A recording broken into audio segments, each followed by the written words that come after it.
The day Amber gave birth, no one in the family bothered to tell me. I only found out later, from someone outside the family. I didn't say a word. I just swallowed the disappointment and stayed outside that hospital room for 24 straight hours. In the middle of the night, I wanted to check if my grandson needed a diaper change. Amber looked at me with disgust and asked if I'd even washed my hands. My husband and son stood by, silent as if they hadn't seen or heard a thing. Instead, they told me to take good care of her. Fine. If none of them saw me as worth a shred of respect, then I had nothing left to hold on to. The next morning, I packed my bags and booked a trip. You're going on a trip right after Amber gave birth? Who's supposed to take care of her and the baby? Have you completely lost your mind? Mom, what were you thinking? Amber's still recovering, and this is when she needs you most. She's going to hate you for the rest of her life. I looked at Frank and Jason, both glaring at me like I'd committed some unforgivable crime. All I felt was a deep, aching emptiness. I married Frank when I was 20, had Jason at 21, and for the past 30 years, I've run this household like a tireless machine. Cleaning, cooking, organizing, sacrificing. And yet all my efforts have been taken for granted, treated like background noise in their lives. I turned to Jason and asked, aside from being the one who cooks your meals and scrubs your laundry like a live-in maid, have you ever once acknowledged me as your mother to anyone? I tried to change your baby's diaper, and Amber made me put on disposable gloves first. Do you really think I'm that filthy? I've been the one looking after your newborn around the clock for over 20 days. Has anyone in this house ever asked if I'm tired? And the moment I leave for one single day, you hire 2 full-time nannies to help Cynthia take care of the baby? Cynthia spent barely a day here and you're already worried about her being exhausted? Jason avoided my gaze, his voice weak and defensive. Mom, can you not be so sensitive? Amber's already unhappy with you. Everyone knows postpartum care is the priority here. I'm your only son. Aren't you afraid I might stop taking care of you in the future? What a joke. So this was my son, the boy I raised with everything I had. Married less than 6 months and he's already thinking about cutting me off. I let out a laugh. Then just take care of Cynthia when she's getting old and leave me alone. I'll just check myself into a nursing home. Jason, frustrated that I wasn't backing down, turned to Frank and snapped, Dad, say something. Cynthia's been taking care of Amber every day and she's exhausted. Frank's face darkened. Helen, what do you want from us? Are you trying to tear this whole family apart? Oh, come on, I said, my voice calm but cutting. That's a bit dramatic, don't you think? Tell me, who even told me Amber was in labor? Who asked me when you booked a $15,000 postpartum suite? I'm your wife. I'm your mother. I pointed at both of them, my voice trembling with rage. But to either of you, have I ever really been seen as a living person? The day Amber gave birth, I heard it from someone else, not from you. And still I didn't complain. I even stayed up late making soup to bring to her. But your wife said I was nothing more than the housemaid. Said I was filthy. Then she poured the soup I made straight into the trash. When she humiliated me like that, both of you just stood there like statues. Not one word from either of you. Jason snapped, clearly irritated. Mom, can you stop dragging up the past already? Amber just had a baby. Her emotions are unstable. If I criticize her over something like that and it affects her milk supply, then what? The bitterness in my heart deepened. All I'd done was speak honestly about how I felt. But to them I was just making a scene. My hands clenched into fists. So when I just wanted to hold the baby and she said I was dirty, what exactly did she mean by that? Jason grew more agitated. You're in the kitchen all day. You reek of grease and smoke. It's nauseating. Honestly, even I can't stand the smell, let alone a newborn. I slammed my hand on the table. Then why is it that when you're eating the meals I cook, you don't seem to mind how dirty I am? My voice cracked. The lump in my throat made it almost impossible to speak. Frank finally stood up and said coldly, You're too emotional right now. This isn't the time to talk. Calm yourself down. Make more of that vegetable soup tonight and roast a chicken. Have it at the hospital by 6 sharp. Postpartum mothers need proper nutrition and the hospital food isn't enough. You should cook something decent. Cynthia can't go hungry either. You know she gets dizzy and nauseous if she skips a meal. It'd be better if you delivered dinner early. Then the 2 of them stormed out, slamming the door behind them. I sat there, trembling, unable to hold back the tears any longer. I buried my face in my arms and sobbed, Loud, heart-wrenching sobs. The more I cried, the more suffocated I felt. I gave up everything to marry Frank, even when everyone in my family was against it. He had nothing, just empty hands and empty promises. I stayed by his side through every struggle, helped him build his company from the ground up. When he said he wanted a traditional wife and mother, I gave up my career and became a full-time homemaker. I dedicated my life to this family, only to be treated like an afterthought. Neither of them ever really saw me as a person. And now I'm 50 years old. It took me half a lifetime to finally see who they truly are, selfish to the core. I sat alone in the living room thinking for hours. Then at 6:05 my phone rang. It was Jason. "You're 5 minutes late. Where's the dinner? What the hell are you trying to pull?" he growled.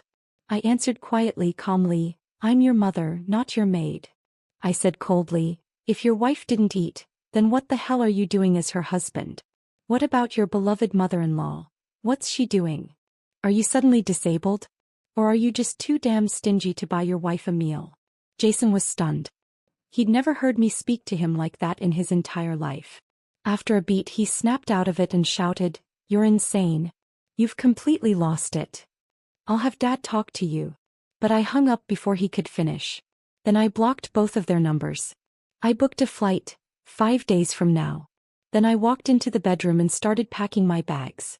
I'd barely folded a couple of shirts when Frank's driver showed up at the door.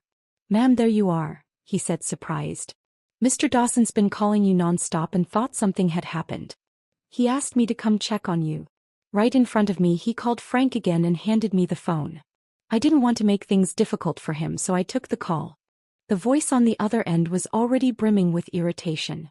"Helen, could you stop with the theatrics? It's been the whole damn afternoon. Are you still not done? You haven't gone on a vacation in over 20 years, and you suddenly get the urge now? You know Cynthia can't stand the smell of grease, but she loves your lemon roast chicken. Are you seriously going to let her go hungry on purpose?" The anger I'd managed to bottle up flared all over again. I dropped all pretense and snapped, "Tell me, Frank, am I your wife or is she? She can't stand kitchen smells, so I'm supposed to slave away for her? Do I owe her something? If you care so much about her stomach, go cook for her yourself. Helen, you've completely lost your mind. You're delusional. Get help." Frank slammed the phone down before I could beat him to it. I hated myself for not hanging up faster. I handed the phone back to the driver. He looked at me, clearly uneasy. "Ma'am, is everything okay?" "I'm fine," I said, forcing a smile. "But from now on I'll probably need your help a lot more. If either of those two ever call you asking where I am, tell them this. If I dropped dead today, it still wouldn't be any of their business." The driver glanced at me, stunned. He left with a confused expression, turning to look back at me 3 times before getting into his car. After all, I was the one everyone in this household had called the perfect homemaker for years. But today, I finally stopped playing that role. That evening, neither Jason nor Frank came home. Normally, I would have called them dozens of times, urging them to come back. But tonight, I didn't make a sound. I spent the entire day basking in the sun in the garden. It was warm. Above me, the stars shone brightly. Before, without them around, I couldn't sleep at night. But tonight, before 10 o'clock, I was already in a deep sleep. I woke up at 5 in the morning. After washing up, I put on my yoga gear and went out for a run. Some of the neighbors who I knew in the block looked at me, surprised. They said I seemed different today. Normally, at this hour, I'd still be at home making breakfast for Frank and Jason, never stepping outside. After preparing breakfast and making sure they ate, they'd leave for work. And then I'd begin cleaning the house. Day after day, the same routine. People around here often say I'm a workaholic. When it came to taking care of the kids and Frank, I did everything myself, never leaving anything to others. Frank's business partners often told him that their wives should learn from me. Frank, on the other hand, would always frown and say I had no other talents, that I couldn't compare to others. He forgot that, in the early days of his business, I was the one who stood by him, helping him negotiate deals. But today I was different. This morning I ran for 40 minutes in the neighborhood, sweating profusely. When I got home, I took a hot shower and prepared myself a nice breakfast. I sat in the garden, enjoying the view, listening to music and savoring my peaceful time. But when I opened my phone and saw the new photo Cynthia had posted on social media, I almost got a heart attack. In the photo, Frank, who'd never so much as touched a frying pan, was in the kitchen cooking. One picture showed last night's dinner, a lavish meal he'd prepared himself, made with the freshest ingredients. Another showed him this morning, carefully brewing coffee for Cynthia. I stared at the comments beneath the post, every single one praising Frank, showering him with admiration and likes. I hesitated for a moment, then typed a comment. Married over 20 years, and this is the first time I've learned my husband has a culinary certificate. What a shame, I've never had the privilege of tasting Frank's cooking. Not long after, Frank stormed through the front door, slamming it shut behind him. Helen, what the hell are you trying to do? I calmly set down my coffee and looked at him. That's a question I should be asking you. Frank ripped off his tie and threw it hard onto the floor. We've been together for 30 years. What do you have to be jealous about? You didn't want to cook for Cynthia, so I did. Why are you acting crazy about it? Cynthia's crying now thanks to you. Crying? I let out a quiet laugh. What exactly did I say that wasn't true? Helen. He flipped the table. My breakfast scattered across the floor, a mess of eggs, toast and coffee, lying there like discarded scraps. In that moment it struck me, this was exactly how Frank saw me. Just like that breakfast. Disposable, unimportant, easily tossed aside. I looked up at him, calm and silent. Frank must have realized he'd gone too far. He avoided my gaze, muttering, "Stop making a scene. Everything I'm doing is for our son, for this family." I didn't say a word. That silence only made him angrier. Helen used to be so gentle. We've been married for 3 decades and everyone says you've been the perfect wife, the rock behind this family. So why are you falling apart now just when Amber needs us most? My quiet seemed to rattle him more than yelling ever could. He continued, "Forget about that trip. I'll hire 2 more nannies to help with Amber and Cynthia. You just stay home and cool off. When Amber's discharged, she'll be coming home. She wants your cooking, so you'll move in to take care of her." Jason wrote up a list of dietary guidelines for postpartum care. He's sending it to your phone. Memorize it. On his way out, Frank bent down and picked up his tie. He smoothed it out and carefully folded it, slipping it into his jacket pocket. Jewel blue with diagonal white stripes. His least favorite color. And yet today he folded it with care, as if it were something valuable. That's when my phone buzzed. A message from Jason. "Mom, Dad probably already talked to you, right? Here's a list of things to keep in mind. Amber and her mom Cynthia have been pampered their whole lives. They've never done housework. So when you're cooking, make sure you ask what they want to eat. Amber prefers light, mild flavors, but Cynthia likes spicy dishes. Amber and the baby's clothes should be washed by hand. Cynthia's can go in the machine." Jason sent me over 30 messages in one breath. He remembered every tiny preference his wife and mother-in-law had. But he never remembered my birthday. I replied, "Well, today I finally learned you had so much to say to me. Funny, until now you've never spoken more than 3 sentences to me unless I asked first." Jason didn't even catch the sarcasm. He just kept giving instructions. "Mom, next Tuesday is Amber's discharge day. She's been craving chicken soup. You should get the ingredients ready in advance. Oh, and just a heads up, Amber's been moody lately since the delivery. If she complains about not wanting your food again, just cook it early and leave it on the table before she sees you. If you're not around, she'll probably eat it." I let out a soft, bitter laugh. I didn't respond. Because I knew something Jason didn't. Next Tuesday was the day I'd be leaving for my trip. Frank had told me to take some time to cool off, but interestingly he never reached out again. The man who rarely ever came home on time now clocked in and out of work like a model employee. He spent every evening at Jason's house showing off his newfound culinary passion, playing the role of doting father and husband-to-be to Cynthia. Frank was terrified I'd do or say something that might upset his precious Cynthia again. So he and Jason both quietly removed me from viewing their social media updates. Every day I watched from Amber's public posts instead, scrolling through photos of their happy little family, smiling, cozy, complete. A perfect picture of joy without me. Tuesday came quicker than expected. As soon as I arrived at the airport, Frank called. "Where are you?" he asked. "I'm at the airport," I said simply. "Stay there," he ordered. "Jason's on his way to see you." I'd almost got to the security checking point when I saw Jason walking toward me, pushing my mother in a wheelchair. "Grandma," he said dramatically, Please talk some sense into my mom. Something's clearly wrong with her. She picked the worst possible time to go on vacation. Jason, your grandmother's heart condition isn't well. Why are you tormenting her like this? I quickly run through the security checking line, and couldn't help but slap Jason across the face. He stared at me in shock. I had raised him for 22 years and had never once hit him. But not for a second did I regret it. Mom. Jason stammered. I choked up. My mother waved her hand at me. Sweetheart, I know you're upset. Go wherever you want. Don't worry about us. Take your time to feel better, and if you decide to divorce, your father and I will support you. Grandma. Jason screamed. My mother struck him on the other side of his face. This slap is for your mom, she said. How could I have raised such an ungrateful brat like you? Hearing this, I felt like I had no more ties holding me back. With resolve, I walked straight toward the gates. Jason's calls echoed behind me, but I didn't respond. Under the same roof, Frank, who hadn't spoken more than 10 words to me in 10 days, sent me a long message. Helen, you said you needed space, but is this really how you're handling things? Why wasn't the house cleaned before Amber came home today? Why wasn't there any food? How could you leave for a vacation now? Why didn't you follow the instructions Jason sent you? Were my words just background noise to you? I've been working my ass off outside earning money and you can't even handle the simple stuff at home. What use are you to me? And you know my mom's been struggling with her health, needing care. You've been responsible for this for 10 years. Now you suddenly decide to drop it. Where do you expect me to find someone else to take over? Clearly not satisfied with just texting, Frank called me, unleashing his anger.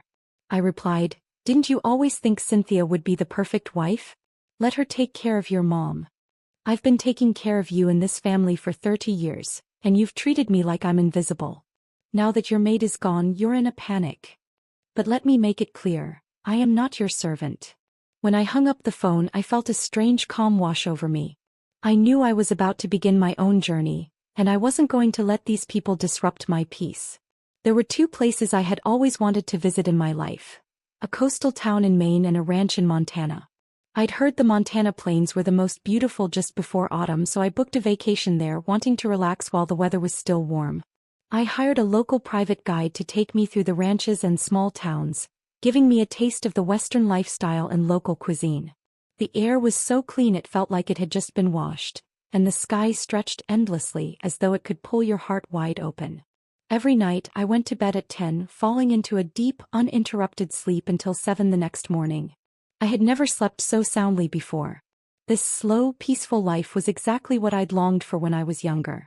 The past 30 years of my life had been consumed by the kitchen, laundry room, household duties, and endless mundane tasks. Now every day I visited 1 or 2 sightseeing spots and spent the rest of my time horseback riding and walking on the ranch. At night I sat on the grass, gazing at the stars, feeling as though I had returned to my childhood. Meanwhile, Cynthia wasn't exactly idle. She posted again on social media, subtly hinting at me. Some people really have it made. Husband who loves them, a son who's dutiful, and Amber's mother-in-law just goes on vacation right after Amber gives birth. When will I ever have the freedom like Cynthia? I couldn't help myself. I commented, Cynthia, you really have a high opinion of me. I've raised my son for over 20 years and he remembers every little thing about you, but can never remember my birthday. I've been married to my husband for decades and I didn't even know he could cook. Looks like you two are doing well. Cynthia immediately replied, what do you mean by that? Jason treats me well because of our daughter. Lately your husband has been working so hard, going between the company, the hospital, and Amber's place. He hasn't had a moment to rest. I didn't reply, but soon after Frank called. Helen, what exactly are you doing? Cynthia and I are clean. Delete that comment. I felt my temples throb. All those rumors about Frank that I had ignored over the years resurfaced in my mind. Frank was good-looking, a classic rugged American face with a body that stayed fit over the years, never gaining weight. It was his appearance that had drawn me to him in the first place. After marriage there had been whispers. People said they saw him out with other women, traveling together, speaking intimately. But at home he always acted the devoted family man, participating in every household task, rarely staying out late. So I never took those rumors to heart. But on the night Jason got engaged, I happened to overhear a conversation between relatives in the next room. Frank's been having an affair with Cynthia for years. After getting bored with her, he introduced Cynthia's daughter to his son, keeping Cynthia close this way. My God, he's disgusting. Someone else warned, keep it down, don't let Helen hear. But the words had already cut deep, embedding themselves in my heart. In that moment, everything I had refused to think about over the years clicked into place. My instincts told me those rumors weren't just baseless gossip. On the 8th day of my trip, Frank's assistant called, asking when I'd be coming home. I lazily said, I'll return when I feel like it. Before long, Jason called, shouting at me right away, Mom, it's been 8 days. How much longer are you going to stay? Have you had enough fun? The baby's crying every day and Amber and Cynthia can't take care of him. The nanny's food is awful. I've begged you. Come home now. I hung up without a second thought. On the 10th day, Frank called again, his voice as calm as if he were discussing business. Helen, do you even care about our marriage anymore? Without hesitation, I asked, when did you and Cynthia start? There was a brief silence on the other end before he erupted. Have you lost your mind? You're just making trouble. I didn't press further. I already knew the answer. He tried to control his rage, listing his so-called conditions for keeping our marriage intact. If you want to continue this marriage, he said, you must do the following. First, take care of my daily needs, including meals and living arrangements with no complaints. Second, don't expect any affection from me. Unless it's a social event, stay out of my way at home unless I call for you. Third, be very careful with everything you do and say. Don't expect me to be kind and gentle. When I want something, you must act immediately. Fourth, don't do anything in front of others, especially Amber, that might damage my reputation. After he finished, he looked down at me as if he were giving me a chance. He thought I was still the same submissive housewife who wouldn't dare divorce him. He was wrong. I wasn't that woman anymore. As for me, I spent my days traveling, reconnecting with old friends, and meeting with one of the top divorce lawyers in town. On the 20th day of my trip, I received a call from Tina, Frank's sister. Helen, when are you coming back? Mom's been making a scene every day, yelling at night, refusing to eat. We're all losing our minds. They'd been taking care of her for just over 20 days and they were ready to crack. But I had cared for her for 10 years. They always felt it was my duty to care for her. After all, I didn't have anything else to do, so I might as well do something meaningful to pass the time. I responded directly, Tina, your mom is your responsibility, not mine. Doesn't your brother always say Cynthia is the perfect woman for him? Why doesn't he let her take care of your mom? To my surprise, Tina didn't argue with me. Instead, she went straight to her brother. The siblings fought fiercely over Cynthia. Later, she called me again and her tone was completely different. Helen, I'm sorry for what I said earlier. Frank's a bastard. He actually yelled at me over that woman, even threatened to hit me. He said you're just the servant we hired to take care of the house, and that woman is the princess he's spoiling. If you don't come back soon, he really will divorce you. Helen, don't go back. Let him see the true face of that woman. Her attitude surprised me. Tina had never been kind to me before, always picking at me for something. But whatever the reason, I was grateful for her support as long as she didn't cause any more trouble. On the 30th day of my trip, just as I was preparing to board my return flight, Frank's assistant called. Mrs. Dawson, Mr. Dawson asked me to inform you. If you don't return home within the next 2 days, you'll be receiving a formal divorce notice from his attorney. I responded calmly, perfect. My attorney has already sent his notice. Tell him to check his mailbox. When the plane landed, I didn't go back to Frank's mansion. Instead, I headed straight to the old house my parents had left me. Compared to that sprawling estate of thousands of square feet, this place was modest. Smaller, quieter. But it was mine. Every square inch of it belonged to me and no one else. After Frank's career took off, our marriage had slowly dissolved into nothing more than mutual obligations. Toward the child, toward the extended family. Every time we argued, he'd throw it in my face. This house is mine. If you don't like it, leave. Once he even sneered, even a dog would earn some affection after 20 years. You're not even worth that. I used to tell myself those were just words spoken in anger. But now I know, they were exactly what he meant. This house, my parents' early investment, was something I'd always kept as a backup. I'd done a bit of renovation here and there, thinking they might use it in their later years. Now it was my safe haven. I spent 2 days setting it up, furnishing it with everything I needed, getting it just the way I liked. I was so exhausted I'd fall asleep the moment my head hit the pillow, then wake at 5 each morning to jog in the park. That freedom, that quiet, that sense of control. It was a kind of happiness I'd never imagined was possible. I even went to a dealership to buy myself a car. But just as I was about to swipe my card, the sales associate gave me a hesitant look. "I'm sorry, ma'am. It looks like your account has been frozen." I froze, stunned. Seconds later my phone rang. "Frank." "Helen," he said smugly, 20 years, I've spoiled you too much. You want a divorce? Fine. Let me show you what life after divorce really feels like." His voice oozed with spiteful satisfaction and it sent a chill down my spine. 20 years of domestic life had dulled my edges, worn down my instincts. But now I was wide awake. I called my best friend Susan and asked her to wire me $50,000, just in case.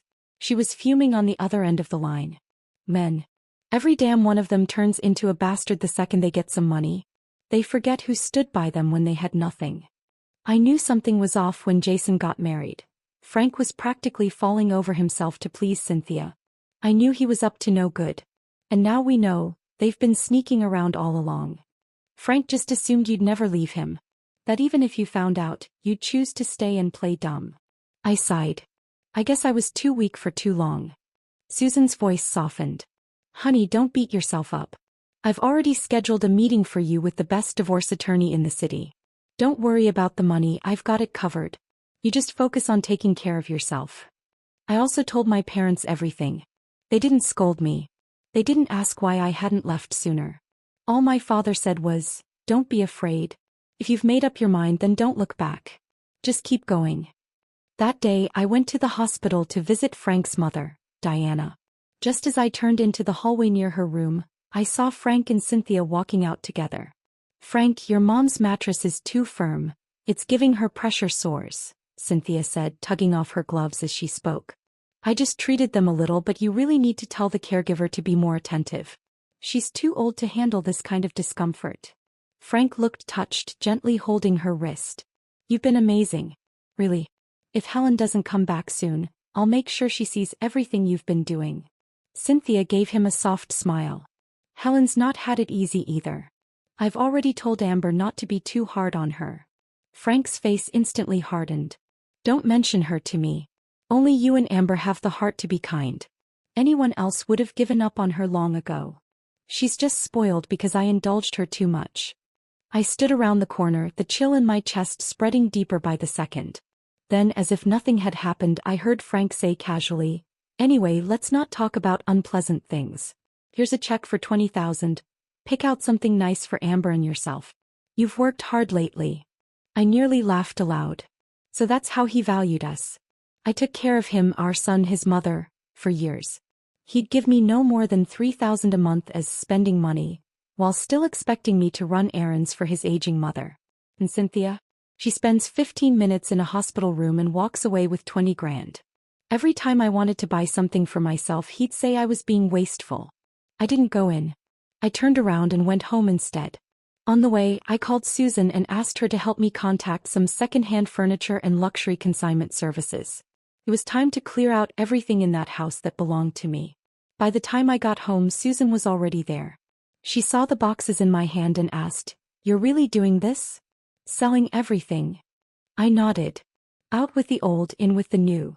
All these years, everything I saved and worked for was spent on people who were never truly mine.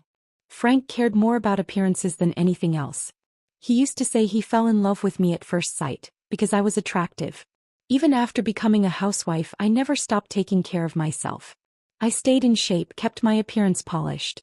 Whenever he needed a trophy wife at his side, I'd wear the dresses he picked, carry the handbags he bought. But all of it, my clothes, jewelry, shoes, was never for me. It was all for show, to keep up the illusion of a perfect, happy family. Now those so-called treasures were nothing more than clearance items in my hands. It took me 2 days to sell everything that could be sold. And as soon as the money hit my account, I transferred it all to Susan's. Then I sent a short message to Frank. "I'm back." Less than 30 minutes later, he showed up at the house. The moment he stepped inside and saw the empty space, he froze. Where's everything? I looked at him calmly. Sold. You've lost your mind, he snapped, eyes burning. Barefoot, I strolled across the floor, my voice light and even. Crazy? No. I just felt like a little remodeling. This house was decorated 5 years ago, exactly the way you wanted it. In this entire space, the only parts that were ever really mine were the kitchen and the downstairs bedroom. Frank clenched his jaw. So this is what you came back with? A decision this foolish? You never intended to stay in this marriage, did you? I met his gaze, steady and unshaken. I've poured myself into this family for years. And for what? You've never respected me. You even froze my bank account. But that's fine. I assume you've received the court summons by now. Just then his assistant peeked in from the doorway, his voice awkward and low. Sir, the divorce papers from the court were just delivered. Well done, Helen. Frank growled, his jaw clenched in rage. I supported you for over 20 years and now you have the nerve to file for divorce? I'd like to see which lawyer in this city dares take your case. Out on the balcony, the table and chairs were still there. I calmly picked up my coffee and sat down, my tone as composed as if we were negotiating a business deal. Frank, I've spent over 2 decades caring for you and your son, and another 10 looking after your mother. I've managed every petty, thankless task in your household. You don't have to acknowledge any of it, but that doesn't mean my contributions amount to nothing. So this house and that $50,000 SUV under your name? They're mine. I stood by you from scratch, helped you host clients, manage social events, handle every detail of your life outside the office. You wouldn't have the success you do today without me. I deserve at least half the credit. I've already hired a professional asset evaluator. Your company's current market value is estimated at around $20 million. I don't want shares, but you'll be paying me $2.5 million in compensation. Frank's face turned a deep, furious shade. You're out of your mind. You've lost it completely. He turned and barked at his assistant, get me a psychiatrist fast. She needs a mental health evaluation. I didn't flinch. His outbursts weren't new to me, he'd been emotionally volatile for years. I used to excuse it. I don't anymore. I looked at him and asked sharply, when did you and Cynthia really start? Frank's eyes flickered, then he snapped, you're disgusting. I'm only helping Cynthia for Amber's sake. And what about your son? Don't you care about hurting Jason with this divorce? I stared at him. I don't care anymore. From now on I'd only care about myself.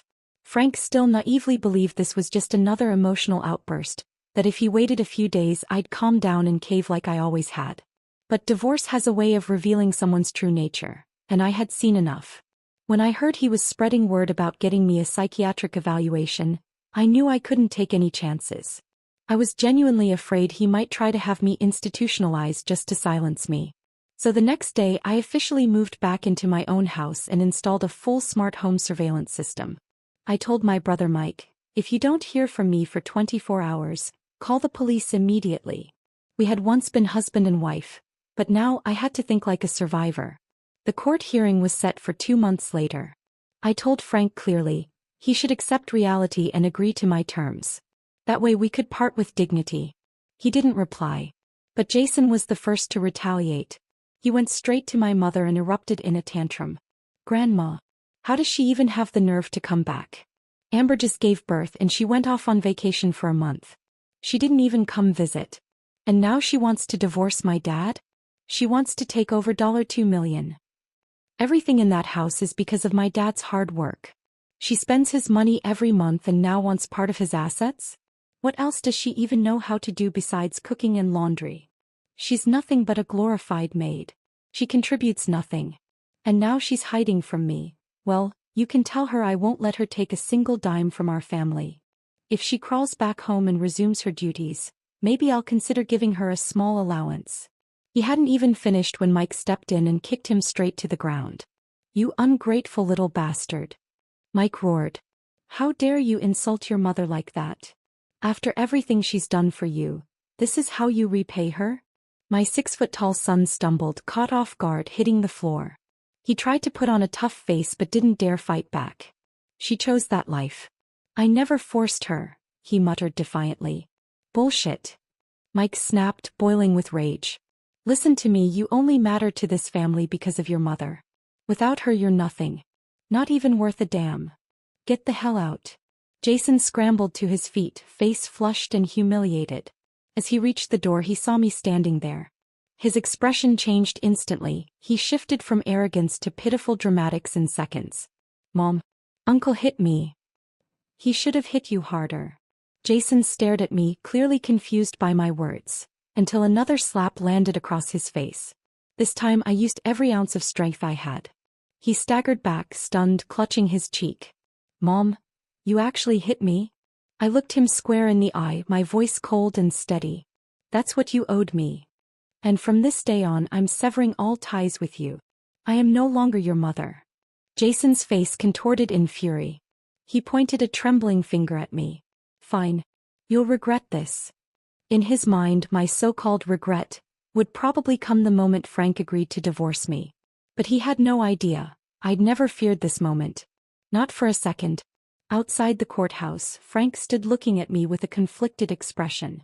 Helen, how did we end up like this? If you felt the allowance I gave you wasn't enough, I can increase it. If housework's too tiring, we'll hire help. You can use my driver whenever you want. I didn't respond. I just stared at him with a mocking smile. His brows tightened. Are you really that set on leaving? I looked at him, my voice quiet but sharp. Did you and Cynthia meet 5 years ago? His eyes flickered just for a moment. I turned and started walking up the courthouse steps. Behind me he tried again. Fine. I admit we met 5 years ago. But there was nothing improper. You don't trust me, can't you at least trust Amber's father? Men never tell the whole truth. And I knew exactly who held power in Cynthia's family. Her father was a mild-mannered, indecisive man. Someone who would rather pretend to be deaf than confront the truth. The divorce process was surprisingly smooth, almost suspiciously so. But I wasn't about to question a clean break. As I walked out of the courthouse and approached the waiting taxi, Jason jumped out of Frank's car, his voice dripping with contempt. Wow, Mom. You really did it. A housewife divorcing a man like my dad? Let's see how long you last out there on your own. Shut your mouth. Frank snapped, his voice louder and angrier than I'd ever heard. Jason froze, stunned, staring at his father like he was seeing him for the first time. Frank walked over to me and quietly said, "Let me give you a ride home." I shook my head. That won't be necessary. Goodbye, Frank. The cab pulled away slowly. In the rearview mirror I saw him still standing there watching me go. Maybe he was feeling regret. But that no longer mattered. When I got home my parents were already waiting with a hot meal ready to celebrate. It was the first time in my life I had ever celebrated a divorce. And I had never felt so light, so free. At dinner Mike suddenly grinned and said, "Helen, I have a little favor to ask." I looked at him. Go ahead. He smiled even wider. Can you take Mom and Dad on a trip? It's something I've wanted to do for a long time, but Rachel and I are always too busy to make it happen. Of course I knew, they weren't just trying to fulfill a wish. They were trying to help me heal, to give me a fresh perspective and a change of scenery. And I appreciated that more than they knew. I nodded and said, absolutely. The very next day Mike had already booked our trip to Napa Valley. A place my parents had always dreamed of visiting but never had the chance to. Rolling vineyards, a quiet luxury resort with natural hot springs, gourmet food and wine, a slow and peaceful rhythm of life. It was all exactly what we needed. Before we left, Mike discreetly slipped a check for $20,000 into my hand. This is for their travel expenses, he said softly. Thank you for taking care of them during the trip. I've already arranged the hotels and transportation. You just relax and enjoy. A warmth spread through my chest. I nearly teared up. Over the years I had poured everything into my marriage, my son and that house, often neglecting my own parents. Yet they had never once complained. Now finally I had the chance to truly give back to them, to simply enjoy life together. I only told Susan about the trip. She came to the airport to see us off in person, hugging me tightly and teasing, "When you get back we're opening that studio we talked about, and you're going to be my business partner." Napa Valley was breathtaking. Every vineyard looked like a painting. My parents were glowing with happiness, and for the first time in years, I felt truly free again. Sipping wine in the afternoon sun, reading under the olive trees, taking photos, laughing without guilt. Time finally belonged to me again. A month later, out of nowhere, I received a message from Amber. Her tone was unusually soft. "Helen, can I ask you something?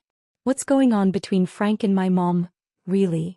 I replied coldly, "You can ask your mother. Or Frank. Just don't come asking me." She sent another message. "Jason knows he was wrong. His appetite's been awful lately. He only wants the food you used to make. But he's too proud to admit it. Would you consider coming back? For his sake?" "No," I typed back without hesitation. "I've already cut ties with him. He's no longer my son." There was a pause, then a voice message popped up. It was Jason, his voice raised, furious. "Fine. Don't come back. Nobody needs you anyway." I chuckled and set my phone down. That was the real him. A few days later my phone rang again. It was Frank's sister. The moment I answered, I heard her sobbing so hard she could barely breathe. I thought something terrible had happened, maybe their mother had passed away. But Tina called to tell me that her mother was still alive, though she and Frank were both nearly at their breaking points. Her symptoms of dementia were worsening, soiling herself, wandering aimlessly, shouting at night. It had become a constant struggle. He sent me a photo of Frank. He looked completely different, haggard and exhausted, unlike the last time I saw him. "Helen," Tina said through her tears, "my brother admits he's at fault. He asked me to apologize for him. You've always been the backbone of our family. Without you, everything would have fallen apart. Please come back. We need you." I looked out at the distant hills, my voice calm but firm. "I cared for you all for 10 years. You've only been looking after your mom for a few days and you can't handle it? Did anyone ever think about how I felt? This company was built by me and your brother. He's been giving me $3,000 a month for expenses, and yet your whole family always says he's been supporting me.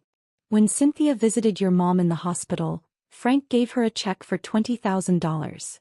Do you know how much Frank has spent on other women over the years? You can ask anyone else, but don't come to me." For Frank's sake, I had never spoken about the years of suffering I'd endured. But now I realized that if I didn't speak up, no one would ever know how much I had sacrificed for this marriage. Even after the divorce, I had to make them understand. The least they could give me was guilt. I ended the call right then. During the summer, Mike's family got some time off and decided to join us on vacation. We went hiking through the mountains, enjoying the warm sunshine and the peaceful nature around us.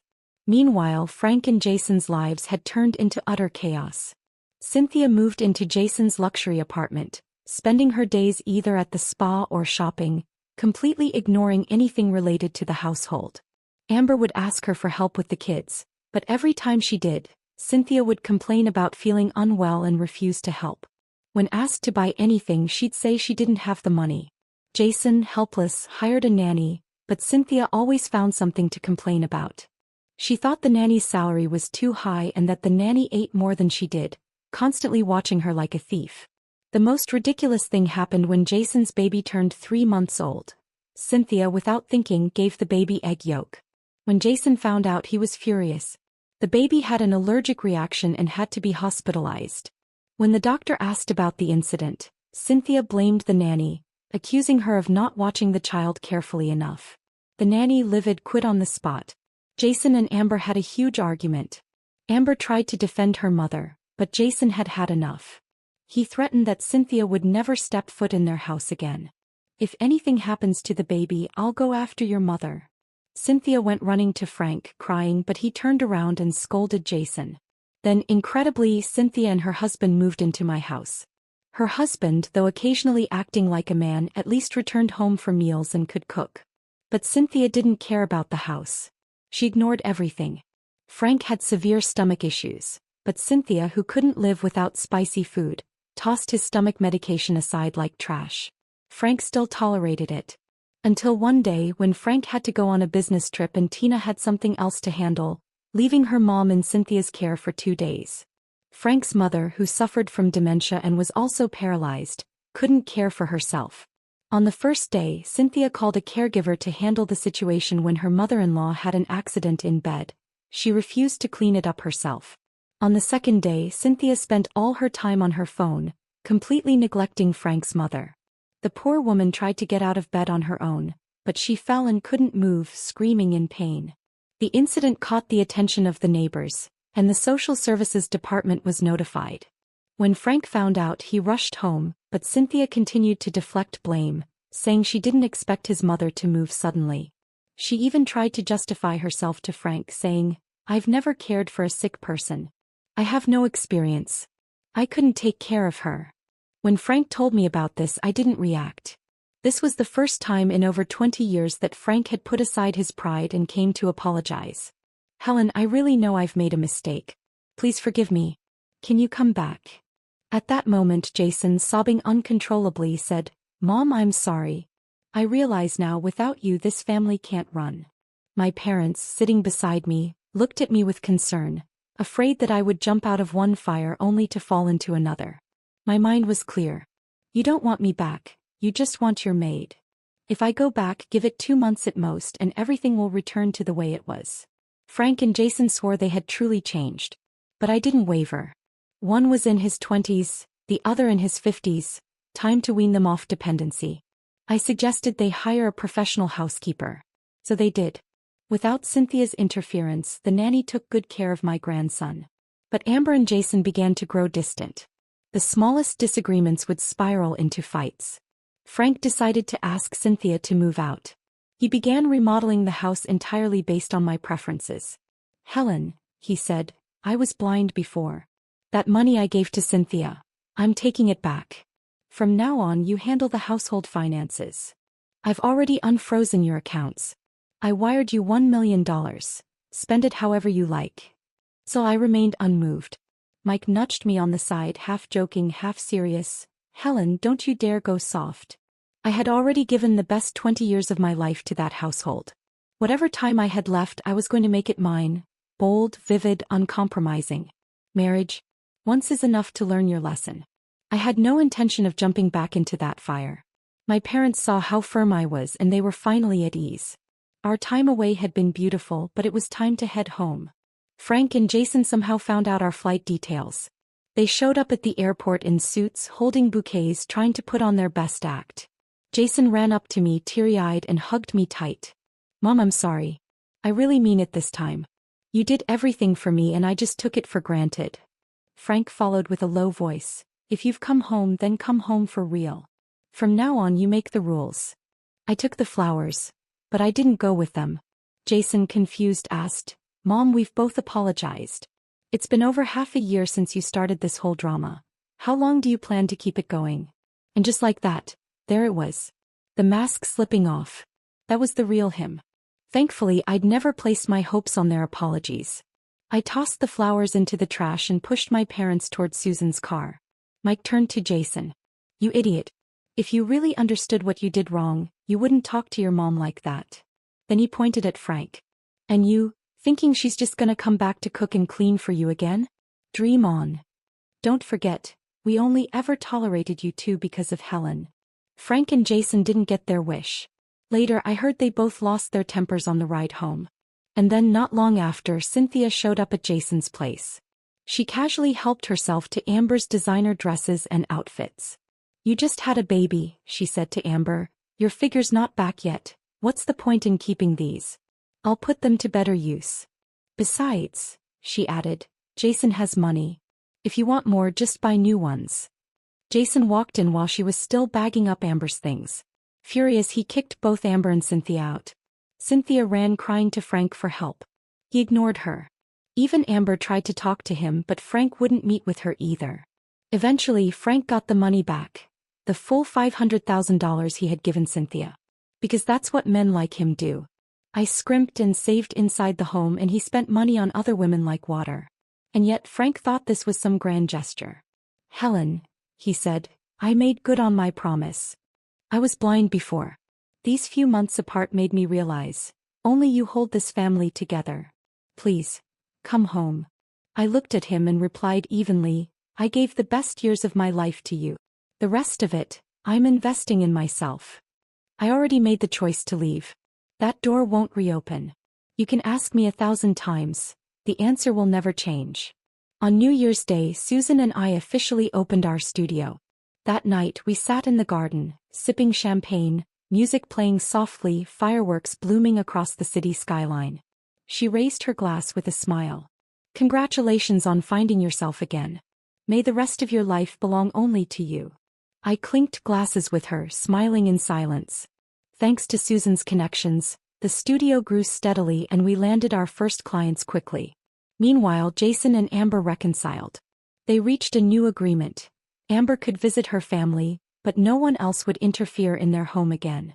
Without my care, Frank's mother passed away just before spring. Perhaps finally she found peace. Frank was quietly remorseful. If we hadn't divorced, he said once, maybe Mom would have lived longer. He did manage to get back all the money he had given Cynthia. Amber even returned every gift that Frank had once given Cynthia's mother. As for Cynthia, there was no dramatic downfall.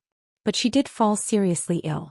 Her family, aware now of what she had done, gradually stopped inviting her for holidays or gatherings. Her husband grew colder and more distant, slowly withdrawing what little affection remained. No scandal. No explosions.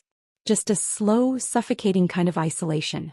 Frank's assistant told me about all this one day while Jason stood in the backyard, holding his child, preparing dinner for me. I simply smiled. Frank still asked if I'd ever consider remarrying him. I gave him the same answer I always had, not in this lifetime. I would never again wear the chains of marriage for anyone. From now on I was simply me. Not someone's wife. Not someone's mother. Just a woman who had finally come home to herself, and could breathe freely at last.